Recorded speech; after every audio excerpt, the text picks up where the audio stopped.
บัดนี้เป็นครั้งที่26ตรงกับวันที่5ธันวาคมพศ2568ข้าพเจ้านายณัฐพงษ์เรี่ยวเมืองรหัส202ขอเปล่งวาจาสาธยายพุทธมนต์ถวายเป็นพุทธบูชาธรรมบูชาสังฆบูชาและเป็นอาจาริยบูชาแด่องค์พระขวมปฏิเถระเจ้าองค์หลวงปู่สมเด็จรุ่นหลวงปู่บุญเดชหลวงปู่ศิลาตลอดทั้งครูบาอาจารย์ที่เป็นเจ้าของวิชาจินดามณีขอเทพเทวดาเจ้าทั้งหลายโปรดจงมาอนุโมทนาในการสวดสาธยายของข้าพเจ้านี้ขออนุภาพคุณพระรัตนตรัยครูบาอาจารย์และเทพเทวดาทั้งหลายโปรดจงบันดาลให้จิตของข้าพเจ้าเป็นสมาธิอันควรแก่การสวดสาธยายมนต์ต่อไปบทสวดชุมนุมเทวดาสมันตาจักกาวาเรสุอัตราคาฉันตุเทวตาสัทธมังมุนิราชสาสินันตุสักขโมคขทังสักเคกาเมจารุเปคิริสิการตเตจันตลิเขวิมาเนทีเปรเทจักขาเมตารุวนาคหะเนเทหะวัตถุนิเทเตภุมมาจายุเตจายันตุเทวาชาลถาลวิสัมเมยขะคันทัพพะนาคาติทันตาสันติเทยังมุนิวารวาจนังสาธุเมสุนันตุธรรมสวนากาโลอยัมปทันตาธรรมสวนากาโลอยัมปทันตาธรรมสวนากาโลอยัมปทันตาบทสวดนมักการสิทธิคาถานะโมตัสสะภะคะวะโตอะระหะโตสัมมาสัมพุทธัสสะนะโมตัสสะภะคะวะโตอะระหะโตสัมมาสัมพุทธัสสะนะโมตัสสะภะคะวะโตอะระหะโตสัมมาสัมพุทธัสสะบทสวดสัจจะกิริยาคาถานาทิเมสรณังอัญญังพุทโธเมสรณังวรังเอเตนะสัจจวัชเชนะโสทิเมโหตุสัพพทานาทิเมสรณังอัญญังธัมโมเมสรณังวรังเอเตนะสัจจวัชเชนะโสทิเมโหตุสัพพทานาทิเมสรณังอัญญังสังโฆเมสรณังวรังเอเตนะสัจจวัชเชนะโสทิเมโหตุสัพพทาบทสวดมหาการุณิโกนาโถติอาทิกาคาถามหาการุณิโกนาโถอัจฉริยะสัพพปานินางปุเรตวาปารมีสัพพะปัตโตสัมโพธิมุตตมังเอเตนะสัจจวัชเชนะมาโหตุสัพพิปัทถวามหาการุณิโกนาโถหิตายะสัพพปานินางปุเรตวาปารมีสัพพะปัตโตสัมโพธิมุตตมังเอเตนะสัจจวัชเชนะมาโหตุสัพพิปัทถวามหาการุณิโกนาโถสุขายะสัพพปานินางปุเรตวาปารมีสัพพะปัตโตสัมโพธิมุตตมังเอเตนะสัจจวัชเชนะมาโหตุสัพพิปัทถวาบทสวดมหาสมัยสูตรเอวัมเมสุตังเอกังสมยังภควาสักเคสุวิหารติกปิลวัตุสมิงมหาวเนมหาตาภิกขุสังเคนะสัตถิมัจจมะเตหิภิกขุสัตเตหิสัพเพเนวะอรหันเตหิทัสสหิจาโลกาภาตุหิเทวตาเยปุเยนะสันนิปติตาโหติภควตังทัสสนิยาภิกขุสังฆัญจานาตโขจตุนังสุทาวาสกายิกานังเทวานังเอตัทโหเสยังโกภควาสักเคสุวิหารติกปิลวัตุสมิงมหาวเนมหาตาภิกขุสังเคนะสัตถิมัจจมะเตหิภิกขุสัตเตหิสัพเพเนวะอรหันเตหิทัสสหิจาโลกาภาตุหิเทวตาเยปุเยนะสันนิปติตาโหติภควตังทัสสนิยาภิกขุสังฆัญจา ยานุนามายัมปิเยนะภควาเตนะปัสสังกัมมายามะอุปสังกัมมิตวาภควโตสังเคปัสเสทธาทาทัสสะยมาติอัตถโคตาเทวตาสายถาปีนามาพระวาปุริโสสัมมันทิตังวาภามสายะปสายตังวาภหังสมิชยะเอวะเมวะสุทธาวะเสสุเทเวสุอันตารหิตาภควโตปุระโตปาตุระหังสุอัตถโคตาเทวตาภควันตังอภิวาเทตวาเอกมันตังอทังสุเอกมันตังตาโกเอกาเทวตาภควโตสันติเกอิมังคัตังอภาสิมหาสมโยปวะนะสมิงเทวกายาสมาคตาคตมหอิมะธรรมอิมังธรรมะสมยังทัพพิตาเยวะอัปราชิตาสังคันตินาตโขอปราเทวตาภควโตสันนิเตอิมังกทังอาภาสิตัตตะพิขโวสมาทังสุติตังอัตโนอุชุกรรมกังสุสารถีวะเนตานิฆาเหตวะอินทิยานิตักขันติปันทิตาตินาตโขอปราเทวตาภควโตสันนิเตอิมังกทังอาภาสิเชตวะคีรังเชตวะปริคังอินทคีรังโอหัจจมเมชาเตจารันติสุทาวิมลาจักขุมตาสุทันตาสุโสนาคาติอาตโขอปราเทวตาภควโตสันติเกอิมังคทังอาภาสิเยเกจิพุทธังสรณังคตาเสนเตขมิสสันติอปายภูมิปหายะมานุสังเทหังเทวกายังปริภูเรสันติติอาตโขภควาภิกขุอมันเตสิเยปุยินาภิกขเวทัสสสุโลกัสสตุสุเทวตาสันนิพิตาหนติตถาคตังทัสสนยภิกขุสังฆัญจายเยปิเตภิกขเวเหสุงติธรรมทนาอรหันโตสัมมาสัมพุทธาเตสัมปิภควันตนาเอตปรมาเยวะเทวตาสันนิปติตาอหิสงสัยทัพพิมัยหังเอตาระหิเยปิเตภิกขเวปุริสันตินะคตัมมทนาอรหันโตสัมมาสัมพุทธาเตสัมปิภควันตนาเอตปรมาเยวะเทวตาสันนิปติตาภวิสันติสายถาภิไมหังเอตาระหิอาจิกิสามิภิกขเวเทวกายนังนามานิกิตายิสามิภิกขเวเทวกายนังนามานิเทศิสามิภิกขเวเทวกายนังนามานิ ตังสุนาถาสาธุกัมมานะสิกโรธาภาสิสัมมิติเอวะมะเตติโกเตติภูภควะโตปัจจโตสุภควะเอตโตวะจะสิโลกามนุกัสสามิยถาภูมาตัทธสิตาเยสิตาคิริคัพพลังปะหิตตาสมหิตาปุถุสีหาวะสัญญินาโลมหังสาภิสัมปุโนโอทาสมัสสาสุทาวิปัสสนาวนาวิลาภินโยปัจจสเตยตวาวะเนกปิลวัตเวตโตมติสัทธาสาวกเกสัสเนระเตเทวกายาภิกขะเตวิชานะทัพพิโวเตจะอัตตปัมมะคะตุงสุตวาพุทธศาสสนังเตสัมปาตุระหุยนะอามนุสานทัสนังอเปเตสถามัทธคุงสหัสสังอัตตาสตริงสตังเอเตสหัสสานะอมนุสานมัทธสุงอเปเตนันตมัทธคุงทิสาสภาหุตาหงกัจจสภาวินยะวะวะคิตวานะจักขุมาตโตมาทิสัทธาสาวกเกสัสเนระเตเทวกายาภิกขะเตวิชานะทัพพิโตเยวังคิตะยิสามิทิระหิอนุปุปโสสัตตสหัสสาวยะขาภูมากปิลวัฏวายติมันโตชิติมันโตวันนวันโตยสัสสิโนมุทัมมนาภิกขุวิปุนังสมิติวรังชะสหัสสาหิมาวตายะขานันตวันนิโนติมันโตชิติมันโตวันนวันโตยสัสสิโนมุทัมมนาภิกขุวิปุนังสมิติวรังสาตาคิราติสหัสสายะขานันตวันนิโนติมันโตชิติมันโตวันนวันโตยสัสสิโนมุทัมมนาภิกขุวิปุนังสมิติวรัง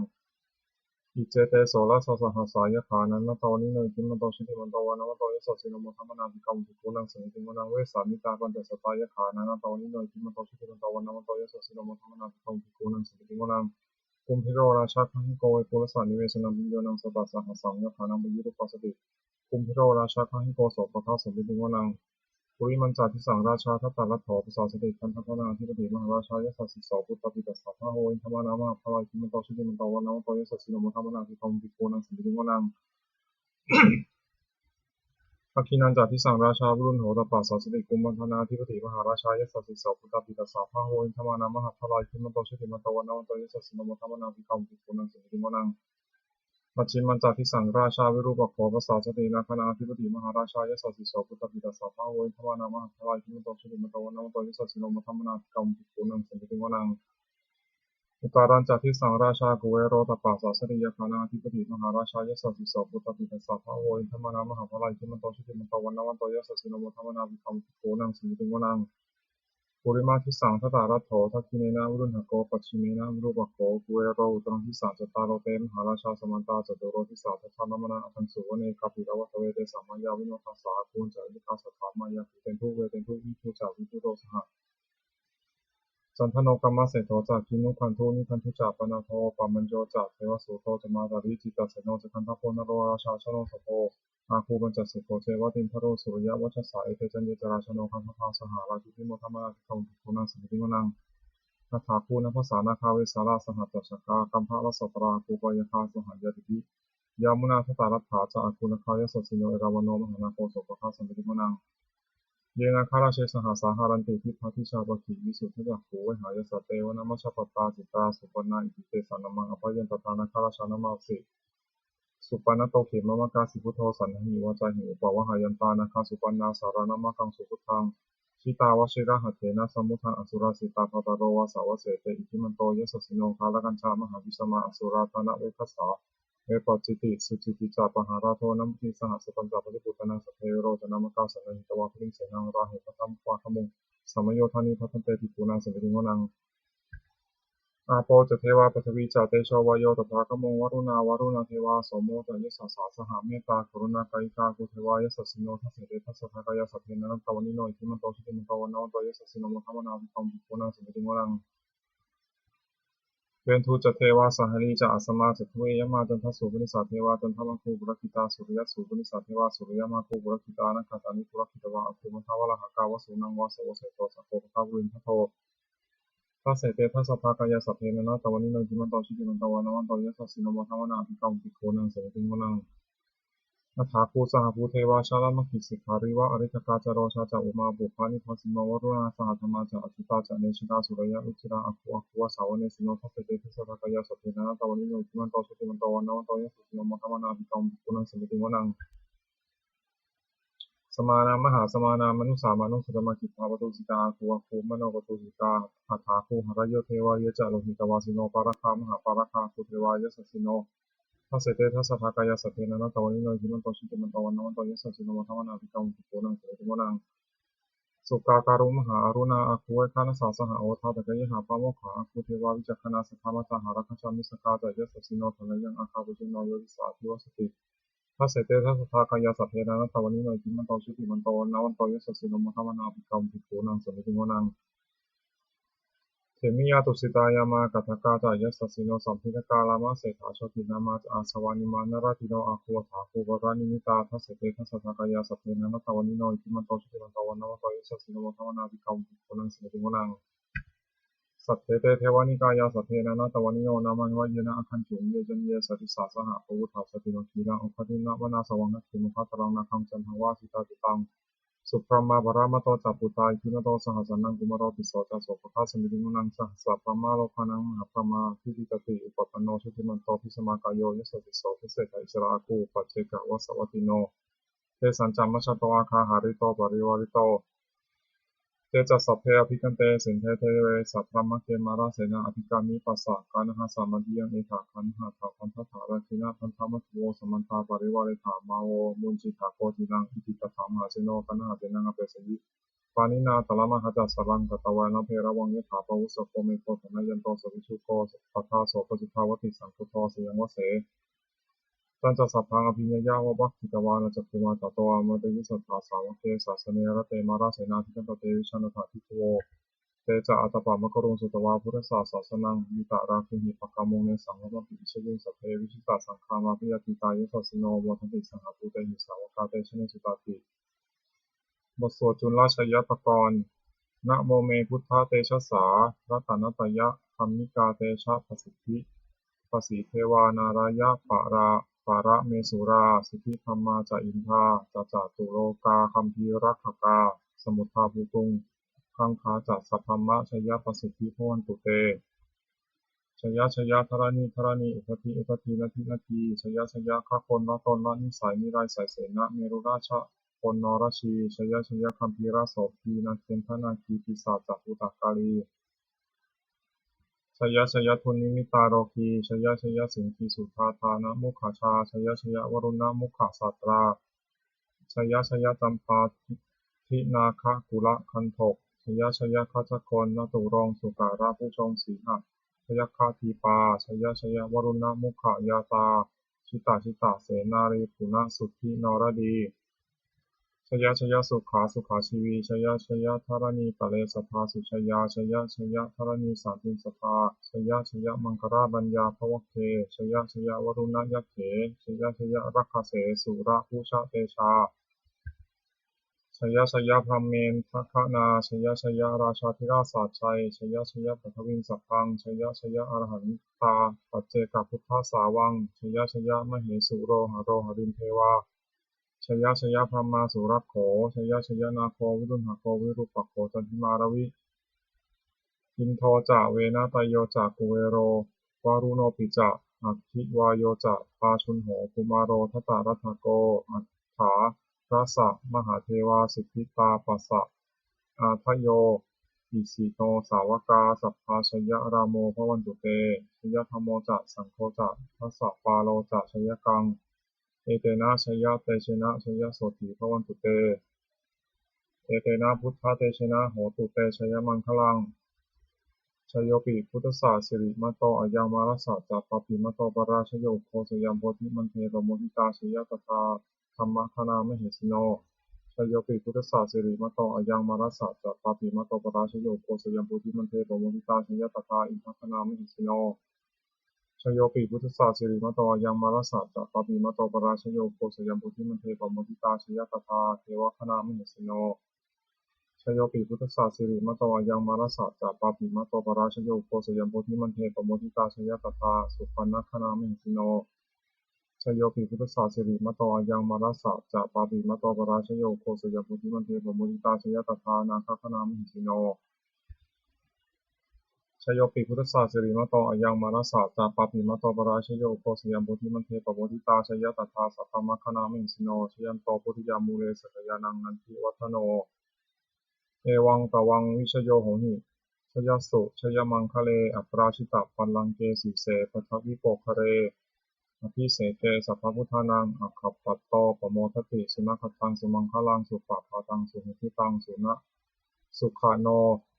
สุมุหุตโตจะสุยิทังธรรมจาริสุปัฏฐคินังกายกัมมังวาจากัมมังปัฏฐคินังมโนกัมมังปัฏฐคิเตปัฏฐคินาปัฏฐคินานิกตวานะละพันตเถปัฏฐคิเน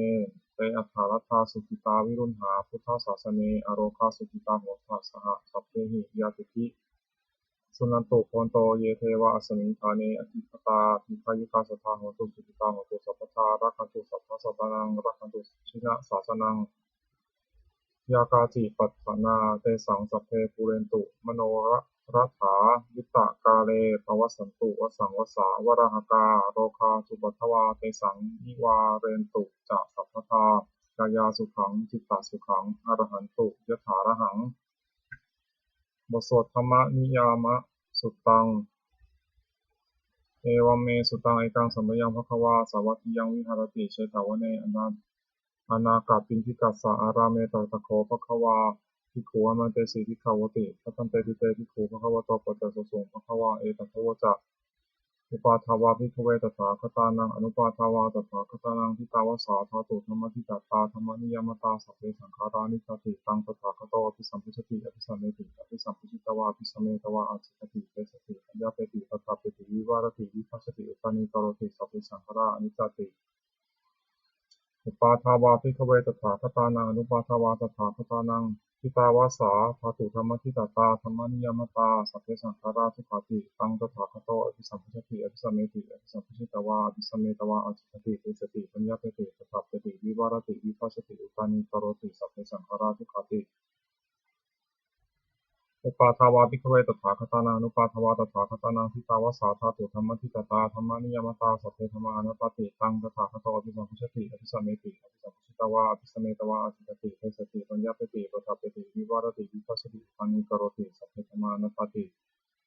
อิทัมมโวจะภควาตามนาเตภิกขุภควโตภาสิตังอภินันทุติบทสวดพระเทกรตคาถาแปล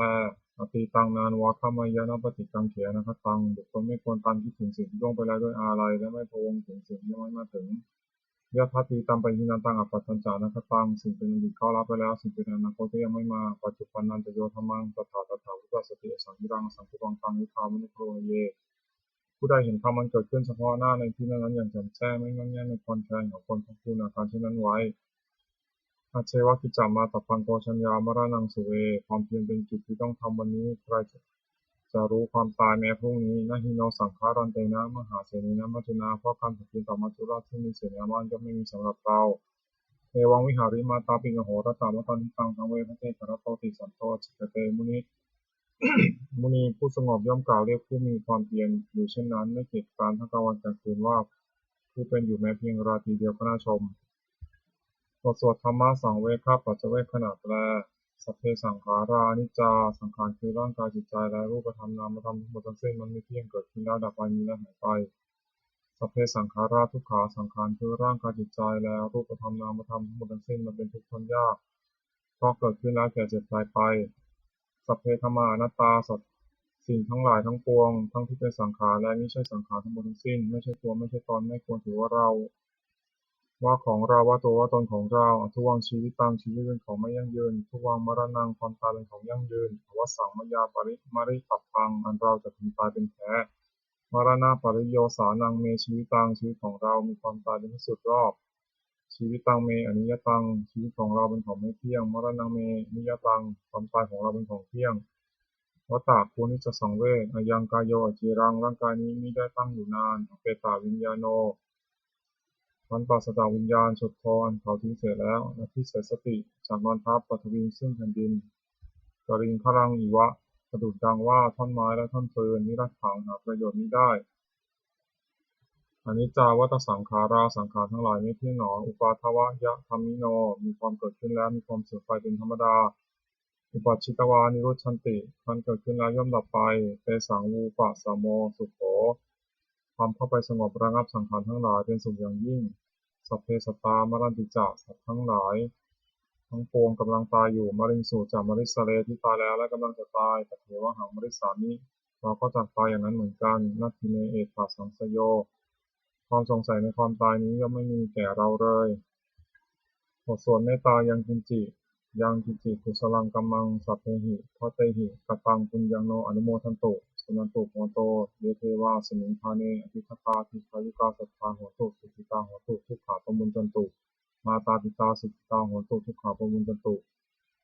สัพเพยาติกาสุขิตาโหตุทุกขาปมุญจันตุสัพเพอายาติกาสุขิตาโหตุทุกขาปมุญจันตุสัพเพปิสาสัพเพยขาสัพเพเปตาสุขิตาโหตุทุกขาปมุญจันตุสัพเพอาจารยุปปัชชายะสุขิตาโหตุทุกขาปมุญจันตุสัพเพนัคขตาสุขิตาโหตุทุกขาปมุญจันตุสัพเพเทวาสุขิตาโหตุทุกขาปมุญจันตุสัพเพสมาตินังสมิจฉันตุโว